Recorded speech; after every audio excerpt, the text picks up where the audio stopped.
ओम नमः शिवाय। हर हर महादेव शंभु। या देवी सर्वभूतेषु मां शक्तिरूपेण संस्थिता। नमस्तस्यै नमस्तस्यै नमस्तस्यै नमो नमः। हर हर महादेव मित्रों, जय माता दी। कैसे हैं आप सब? शिव शक्तो हम चैनल पे आप लोगों का हार्दिक स्वागत है। चैनल पे यदि नए हैं तो विनम्रता के साथ निवेदन करूंगा कि चैनल को सब्सक्राइब कर लें, ताकि हमारे द्वारा बनाई भी कोई वीडियो सबसे पहले आपको प्राप्त हो। वीडियो में दिखाई जाने वाली जानकारी यदि आपको अच्छी लगे, ज़रूर चैनल को लाइक करें, शेयर करें। जब चैनल को आप सब्सक्राइब रखते हैं, एक तो जो नित्य प्रति माँ की कृपा से, भगवान शिव की कृपा से जो भी वीडियो अकस्मात हमें जानकारी कोई मिलती है, उसको जानकारी को छान करके कि जो चीज़ आपको बताई जा रही है प्रमाणित है या नहीं है, कहीं झूठी जानकारी तो नहीं है, उससे आपका लाभ होगा कि नहीं, तब जा करके फिर वो जानकारी और वो वीडियो जो है वो चैनल पे अपलोड किया जाता है। चैनल को आप सब्सक्राइब रखते हैं तो सबसे पहले आपको प्राप्त हो जाता है। और शिव शक्तो हम चैनल पे और भी बहुत सारी ज्ञानवर्धक वीडियोज़ हैं, उनका भी आप लाभ ले सकते हैं। मित्रों, आज बात करें कि बहुत सारी जगह आपने माँ महाकाली के चित्र भी देखे होंगे, माँ महाकाली के मूर्त स्वरूप भी आपने देखी होगी। तो माँ की जो जीवा है, कहीं ना कहीं उसके चित्र सब जगह मिलते हैं। माँ काली की स्वरूप की बात कर रहा हूँ। तो जो माँ की जीवा है वो कहीं ना कहीं बहुत लंबे विस्तार के साथ बहुत बड़ी जीवा है, लेकिन उसके पीछे एक बहुत बड़ा गहन रहस्य भी छुपा हुआ है, जो शायद बहुत कम लोग जानते हैं। सिर्फ उतनी कथा जानते हैं कि माँ की जीवा क्यों बाहर आई, लेकिन उस लंबी जीवा के पीछे, माँ की जीवा के पीछे एक ऐसा रहस्य भी छुपा हुआ है। चाहे आप उसको शरीर के तंत्र के साथ भी जुड़ा हुआ एक रहस्य है। आज उसके बारे में आपको बताऊंगा। बहुत कम लोग जानते होंगे इस बात को। जब आपको वीडियो अंत तक देखेंगे तो वो रहस्य आपको पता चलेगा कि वो रहस्य के संकेत किस ओर है। और चीज़ तो बहुत बड़ी है, और कहीं ना कहीं रहस्य जो है वो अमर होने के साथ भी जुड़ा हुआ है। जी हाँ, लेकिन बताऊंगा आपको जब पूरा वीडियो आप अंत तक देखेंगे। पहले तो सिर्फ उस बारे में बात कर लें कि बहुत कम लोगों को चित्र तो उन्होंने देखा, पर क्यों माँ की जीवा का विस्तार हुआ। इतनी लंबी जीवा को, जो माँ का हम स्वरूप देखते हैं कि लंबी जीवा का, माँ की इतनी लंबी जीव जो माँ की है वो बाहर है स्वरूप माँ का, तो क्यों, उसका क्या कारण है, कैसे? तो दो प्रचलित घटनाएं हैं, उसके बारे में भी थोड़ी सी चर्चा कर लेते हैं। जिन लोगों को नहीं पता, हमारे दर्शकों को, उनको भी पता लग जाएगा कि माँ की जीवा बाहर कैसे आई। और जो वो रहस्य है जिसके बारे में बात कर रहा हूँ, अमर होने वाली चीज़ वाली भी जो है, वो मैं आपको अंत में ज़रूर बताऊंगा। तो वीडियो के अंत तक बने रहिए। अमर होने वाली बात बताने वाला हूँ भाई, थोड़ा सा समय तो लगा ही सकते हैं। तो हुआ यूँ कि एक तो प्रमाण मिलता है, जब दुर्गा सप्तशती में आप लोग पढ़ते हैं, अष्टम अध्याय के साथ भी इसको, सप्तम अध्याय में माँ काली के स्वरूप का प्रकटे। वैसे माँ का प्रकटे तो बहुत जगह हुआ है, पर मैं सिर्फ एक अध्याय के संदर्भ में बात कर रहा हूँ, ताकि लोगों को समझ, संकेत जो है उसको समझें। बाकी प्रकटे ये है, पहले अध्याय में हुआ, दूसरे में, तीसरे में, चौथे में हुआ, वो अलग अलग एक बात है, उसके बारे में ज़्यादा बात नहीं करेंगे। तो पहले जो हम बात करें, सप्तम अध्याय में जब माँ दुर्गा के ललाट से, चंडिका के ललाट से माँ काली का जब प्राकट्य हुआ, और माँ का बड़ा ही विकराल रूप है, भयंकर रूप है। तो अष्टम अध्याय में जब रक्त बीज के साथ युद्ध हो रहा होता है माँ की शक्तियों का, माँ चंडिका का, और फिर वही बात है कि दुर्गा और काली एक ही हैं। वीडियो पहले से ही है, उसको भी देख लीजिएगा, जिनको अभी भी डाउट रह गया हो कि माँ दुर्गा और काली का स्वरूप अलग अलग है। तो जब माँ का प्राकट्य हो गया बहुत ही भयंकर रूप में, अष्टम अध्याय में दुर्गा सप्तशती में, गीता प्रेस गोरखपुर वाली में आप पढ़ सकते हैं प्रमाण के साथ, कि जब माँ की शक्तियों का युद्ध हुआ रक्तबीज के साथ, तो रक्तबीज को एक वरदान था कि जितनी रक्त की बूंदें घायल होकर रक्तबीज की पृथ्वी पर गिरेंगी, उतने ही और असुर जो है उससे पैदा हो जाएंगे। तो जब माँ चंडिका का युद्ध होता, वो घायल करती रक्तबीज को, बूंदे गिरती तो और जन पैदा हो जाते हैं। जो माँ की दूसरी शक्तियाँ थी, चाहे माँ नारसिंगी, जो जिन्होंने पढ़ा है दुर्गा सप्तशती को, माँ ऐन्द्री, कुमारी, वैष्णवी, जब कोई भी दूसरी शक्ति जो है वो रक्तबीज को घायल करती थी, तो जितना ज़्यादा वो घायल होता था, उतनी रक्त की बूंदें पृथ्वी पर गिरती थी, उतने ही और रक्त बीज जो है वो पैदा हो जाते थे। और असुरों की सेना बढ़ती जा रही थी। कहीं न कहीं तो बहुत सारे कवियों ने, संतों ने ये भी लिखा है कि रक्त बीज, जो नए-नए रक्त बीज पैदा हो रहे थे, उनके द्वारा ही आधा जो जगह थी वो भर गई वहाँ पे। तो फिर जब विचार हुआ, तब माँ चंडिका ने जो है माँ काली से कहा कि काली, आप अपनी जीवा का विस्तार करें, जिससे जो ये असुर है, जब इसको घायल किया जाए तो इसकी बूंदें जो हैं वो ज़मीन पर नहीं गिरनी चाहिए, आप इसके सारे रक्त का पान कर लीजिए। तो कहते हैं कि माँ का संकेत पा करके माँ काली ने अपनी जीवा का विस्तार किया। रक्त बीज का जो भी रक्त था उसको पृथ्वी पर माँ गिरने नहीं देती थी। एक एक बूंद को माँ जो है उसका पान कर लिया, और लहू के विहीन होने की वजह से रक्त बीज जो है वो मारा गया। तो एक कथा ये मिलती है कि रक्त बीज का वध करने के लिए माँ ने अपनी जीवा का विस्तार किया, माँ काली ने। और दूसरी कथा जो सबसे प्रचलित है, वो जो बड़े बड़े फोटो में भी आप देखते हैं कि एक बार ऐसी घटना घटित हुई कि माँ, जो भी राक्षस या कोई भी माँ के आगे आ रहा था तो माँ जो है उसकी जीवन लीला को समाप्त करती हुई जा रही थी। महाकाली ने बहुत ही रुद्र रूप लिया, बहुत ही भयानक स्वरूप लिया। माँ ने बहुत ही अट्टहास करते हुए माँ अपने मार्ग में चली जा रही हैं, जो भी आ रहा है उसकी जो जीवन लीला है उसको विनाश किया जा रहा है। तो कहते हैं कि सब देवता व्याकुल हो गए कि अब तो सृष्टि का विनाश निश्चित है। तो होता क्या है कि जब सब हथकंडे फेल हो जाते हैं, तब लोग शंकर जी के पास पहुंचते हैं। चाहे विष पीने की बात हो, चाहे बड़ी बड़ी उग्र ताकतों के साथ लोहा लेने की बात हो, तो सब शंकर जी के पास में, जब कोई हथकंडा नहीं चलता, हाथ खड़े हो जाते हैं, तो सब शंकर जी के पास पहुंच जाते हैं। तो शंकर महाराज के पास सब देवी देवता पहुंचे कि महाराज ऐसे तो सृष्टि का अंत हो जाएगा। माँ काली बड़े भयंकर स्वरूप से जो है वो सबका अंत करती हुई जा रही हैं। माँ काली तो रुक ही नहीं रही हैं किसी भी चीज़ से, जो भी उनके आगे रहे उसका विनाश करती जा रही हैं।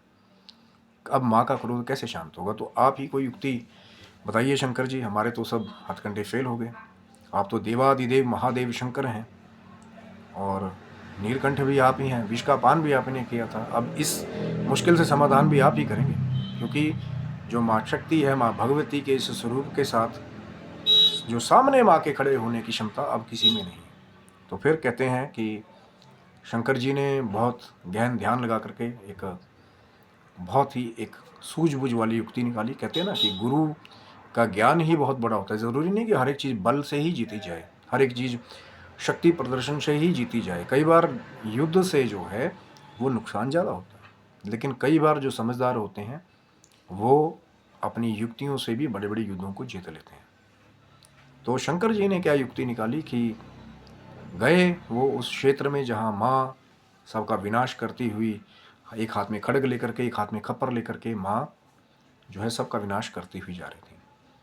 और शंकर जी ने क्या युक्ति अपनाई? अगर शंकर जी चाहते तो महाकाल रूप से वहाँ पर माँ काली से भी युद्ध कर सकते थे, लेकिन उनको पता था कि कहीं ना कहीं अगर ये दोनों महाशक्तियाँ टकराई, वैसे तो दोनों एक ही हैं, शिव और शक्ति दो नहीं, एक ही हैं, लेकिन जो आसपास के जनजीव हैं, जो नॉर्मल जो एक जनजीवन जो है वो अस्त व्यस्त हो जाएगा।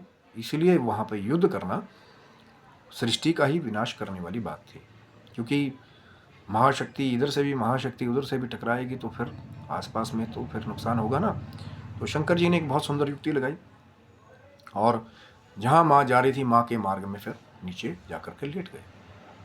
बहुत सारे चित्रों में आपने भी देखा होगा। और जब शंकर जी नीचे लेट गए, माँ अपने क्रोध में, आवेश में, अपने वो रौद्र रूप के साथ जब आगे बढ़ रही थी, तो हुआ भी वही शंकर जी की युक्ति के द्वारा कि अकस्मात ही जब माँ काली का पाँव जो है वो शंकर जी के ऊपर आया, तो अचरज के मारे एक, कहते हैं ना कि कई बार हमारे को ग्लानि हो जाती है, जैसे हम अचंभित हो जाते हैं एकदम से, यार ये क्या हो गया।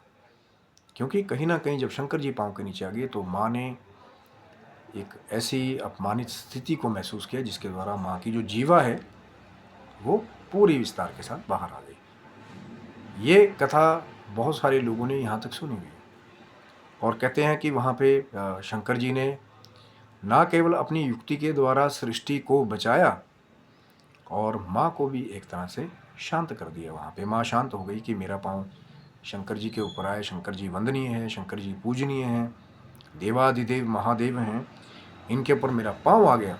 बहुत सारे लोगों को देखा होगा ना, पूजा पाठ करते हैं तो कई बार पूजन सामग्री को ही अगर उनका पाँव लग जाए तो एक एकदम से उनको बड़ा एक असहजता महसूस होती है कि यार अभी मेरे द्वारा कोई अपराध हो गया कि जो पूजनीय पूजन सामग्री थी उसको मेरा पाँव लग गया।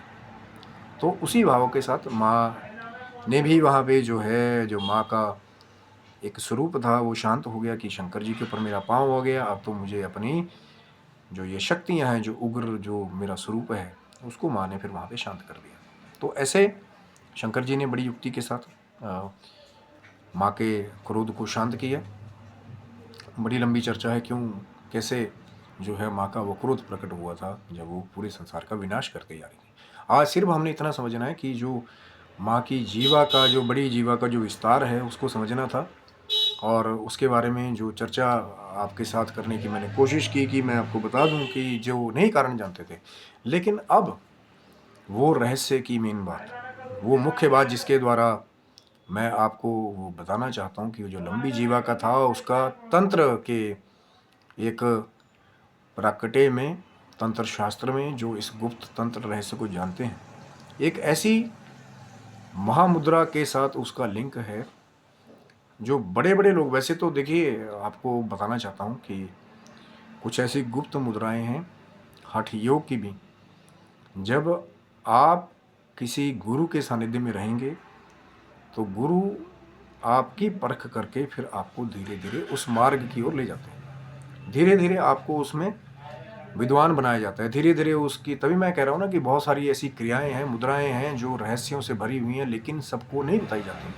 अब मैं तो आजकल कई बार देखता हूँ कि उसका तो लाइव लोग जो है वो प्रदर्शन कर रहे हैं उस मुद्रा का, लेकिन जो एक्चुअल में उस मुद्रा का जो रोल है, क्या एक्चुअल में किसी ने उसको किया है, नहीं किया है।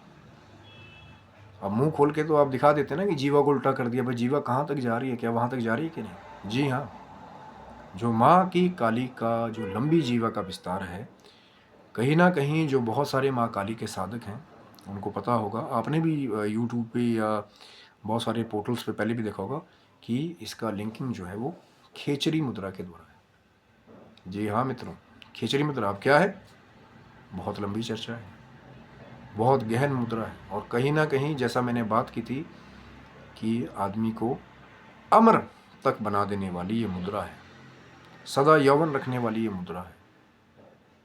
कैसे? क्योंकि एक स्थान ऐसा भी है हमारे शरीर में जब हमारी जीवा को कुछ ऐसी स्थिति में उन तंतुओं तक ले जाया जाता है तो वहाँ से फिर अमृत का स्राव होने लग जाता है। जब अमृत वहाँ से बहने लग जाता है हमारे शरीर के अंदर ही, अब ये मैं तभी तो कहा ना कि ये बहुत लंबी चर्चा है, लेकिन इतना समझ लीजिए कि जिसकी ज़्यादा वो लंबी जीवा होती है, अब मैं यहाँ से एक बहुत सारी चीज़ें और भी बताना चाहता हूँ कि दोहन करना नेचुरली एक अलग बात है। दोहन समझते हैं ना, जैसे गाय को धोते हैं आप, थनों को आप खींचते हैं, स्ट्रेच करते हैं, ऐसी जीवा को स्ट्रेच करना नेचुरली एक अलग बात है। धीरे धीरे अगर मैं ऐसे ही किसी के पकड़ करके एकदम ही खींचना शुरू कर दूँ तो फिर तो भैया हो सकता है कोई और नुकसान हो जाए।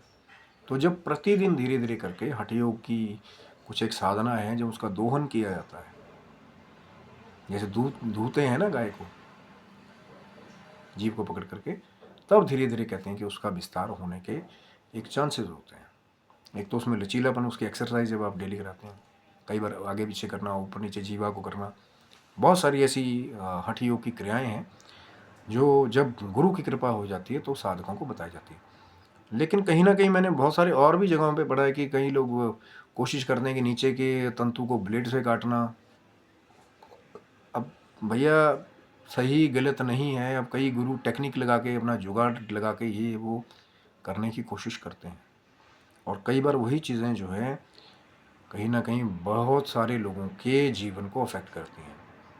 ऐसी कोई भी क्रिया, कोई ये बताए कि जी ब्लेड से जीभ को काट लो, ये कर लो, नीचे कर लो, फलाना करो, भाई फिर उसमें ये मसाला लगा लो, वो मसाला लगा लो, जल्दी प्राप्त करने के चक्करों में बहुत सारे लोग जो है वो बहुत जल्दी अपने जीवन का अंत कर लेते हैं।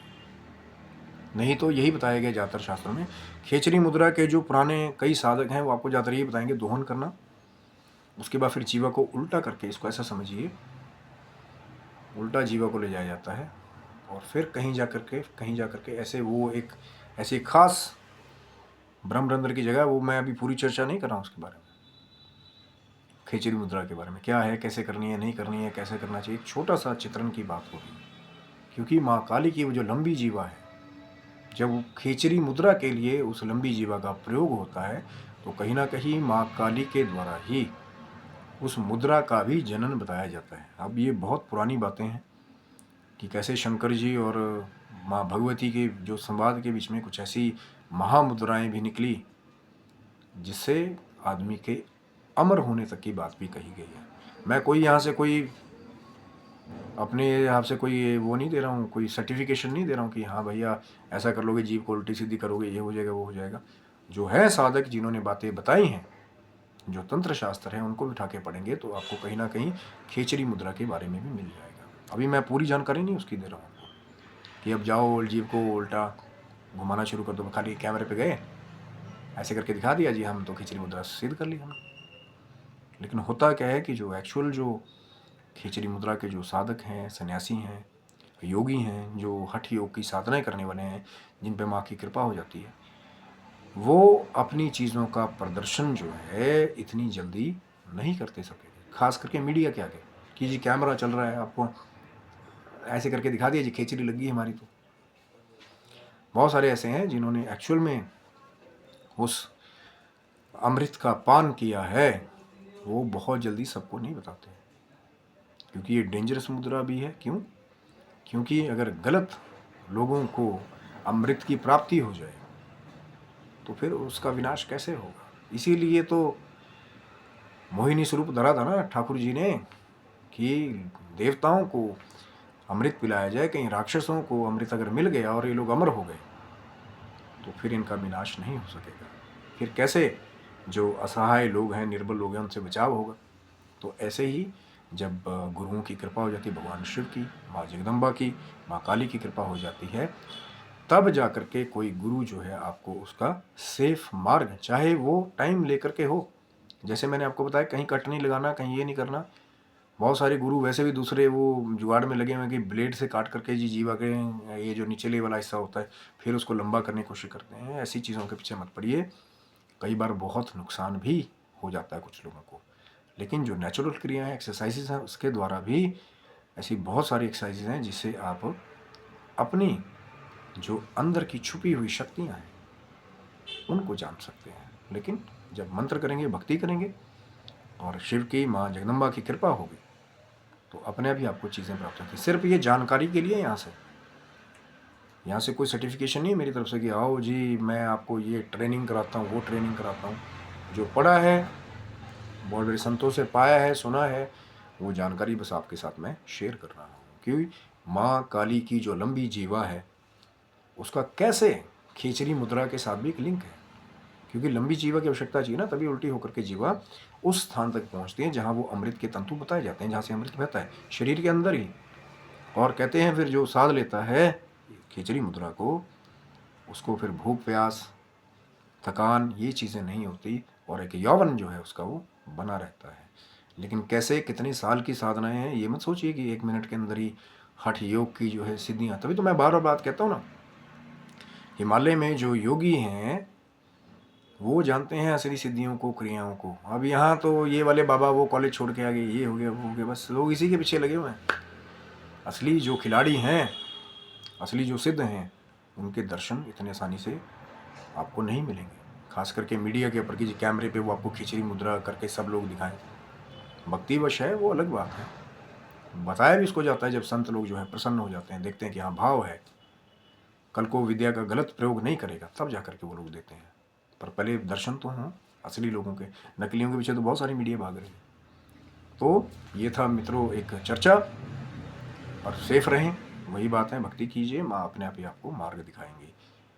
और ये वीडियो जो है अगर आपको अच्छा लगा हो तो ज़रूर लाइक करें, शेयर करें, सब्सक्राइब करें। चैनल पे और भी बहुत सारी ज्ञानवर्धक वीडियोस हैं और आने वाली बहुत सारी वीडियोस हैं जो हमारी कोशिश है। तो चैनल को सब्सक्राइब रखिएगा ताकि और भी अच्छी अच्छी ज्ञान की चर्चाएं जो आपको मिले।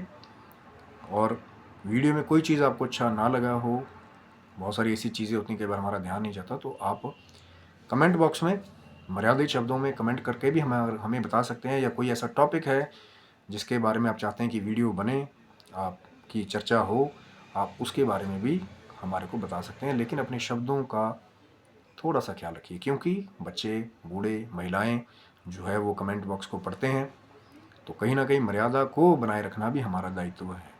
लगेगा कि हाँ, जो प्रश्न आप पूछ रहे हैं उसमें कोई लोक कल्याण छिपा हुआ है, बहुत कोई ज्ञान की चर्चा छिपी हुई है जो होनी चाहिए, जिससे लोगों का लाभ हो, तो फिर ज़रूर जल्दी ही फिर उसमें वीडियो बनने की जो है कोशिश जो है वो शुरू हो जाती है। क्योंकि जब माँ भगवती का ऑर्डर हो जाएगा, भगवान शिव की कृपा हो जाएगी, तो हो सकता है बहुत ही जल्द आपको इसी चैनल पे वो वीडियो प्राप्त हो जाए। तो शिव शक्तोम चैनल को सब्सक्राइब रखिएगा और आप स्वस्थ रहें, मस्त रहें।